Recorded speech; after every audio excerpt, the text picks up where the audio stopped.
অমরাবতী মাঠ বিতর্ক আরো উস্কে দিলেন মলয় রায়। পানিহাটি পুরসভার শপথ নতুন চেয়ারম্যান সোমনাথ দের, আর অমরাবতী কাণ্ডে তদন্ত চান প্রাক্তন চেয়ারম্যান মলয় রায়। মুখ্যমন্ত্রীর নির্দেশেই পুরো বোর্ড ভেঙে দেওয়া হয়েছে। উনি অনেক কিছু ভেঙে দেন, মন্ত্রিসভাও ভেঙে দেন। অমরাবতী মাঠকে নিয়ে নাটক তৈরি করা হয়েছে, ভবিষ্যতে তা প্রমাণ করে দেওয়া যাবে, এমনই মন্তব্য পানিহাটি পুরসভার প্রাক্তন চেয়ারম্যান মলয় রায়। সমীরণ পাল আমাদের প্রতিনিধি এই মুহূর্তে রয়েছেন আমাদের সঙ্গে টেলিফোন লাইনে। সমীরণ, নতুন চেয়ারম্যান কিছুদিন আগেই শপথ নিয়েছেন, কিন্তু বিতর্ক তো থামছে না।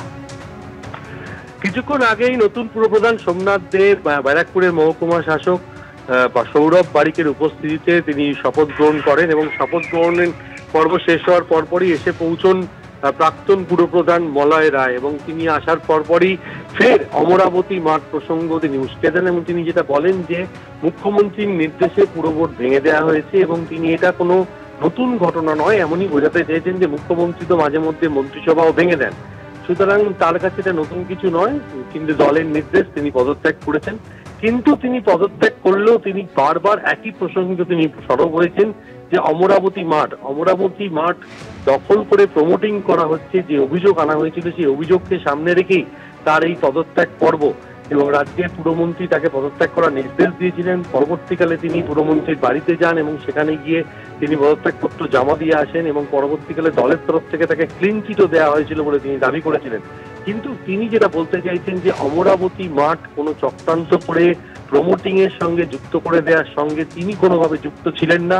আগামী দিনে সেটা প্রমাণ হবেন এবং এই চক্রান্ত সামনে আসবে। এই গোটা বিষয়টি তিনি তদন্ত চান যে কে বা কারা এই চক্রান্ত করেছিল। তিনি বারবার বলছেন যে বাইরের কিছু লোকজন এবং তাদের নাম না করে তিনি বেশ কয়েকজনকে তিনি ইঙ্গিত করতে চেয়েছেন যে অমরাবতী মাঠ যে দখল হয়ে যাচ্ছে এটা অপপ্রচার চালানো হয়েছিল এবং তার সঙ্গে তার নাম জড়িয়ে দেওয়া হয়েছিল, আর সেই কারণেই যে তাকে পদত্যাগ করতে বলা হয়েছে এবং সেই বিষয়টা তিনি ইঙ্গিত দিয়েছেন। এর পাশাপাশি তিনি জানান যে পুরসভার যে 125 বছর উদযাপন, সে 125 বছর উদযাপনে যে কুপন ছাপানো হয়েছিল সেটাও কেউ বিকৃত করেছিল এবং সেই আমরা বরং শুনে নিই পানিহাটি পুরসভার প্রাক্তন পুরপ্রধান তিনি ঠিক কি বলেছিলেন। এটা একটা সরকারি চিন্তা, সরকারি ভাবনা। মুখ্যমন্ত্রী মনে করেছেন ভোটটাকে সরিয়ে একটা নতুনভাবে ভোটটাকে আনার দরকার।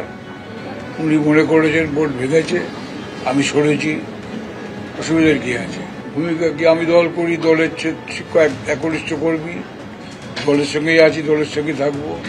মুখ্যমন্ত্রী আমাদের নেত্রী, তার নির্দেশকে আমরা মেনেই চলি। উনি মনে করেছেন ভোট ভাঙতে হবে, ভেঙে দিয়েছে। উনি তো অনেক কিছু ভেঙে দেন, সরকারের মন্ত্রী ভেঙে দেন, অসুবিধার কি আছে? মন্ত্রী সরে গেছে, আবার মন্ত্রী দায়িত্ব পেয়েছে, স্বাভাবিকভাবেই আমাকে সরিয়ে দেওয়া হয়েছে। মাঠ বিক্রিও হয়নি, মাঠকে নিয়ে একটা নাটক তৈরি করা হয়েছে, এটা ভবিষ্যতে প্রমাণ করে দেওয়া যাবে। যারা চক্রান্ত করলো ভবিষ্যতে ধরা পড়বে।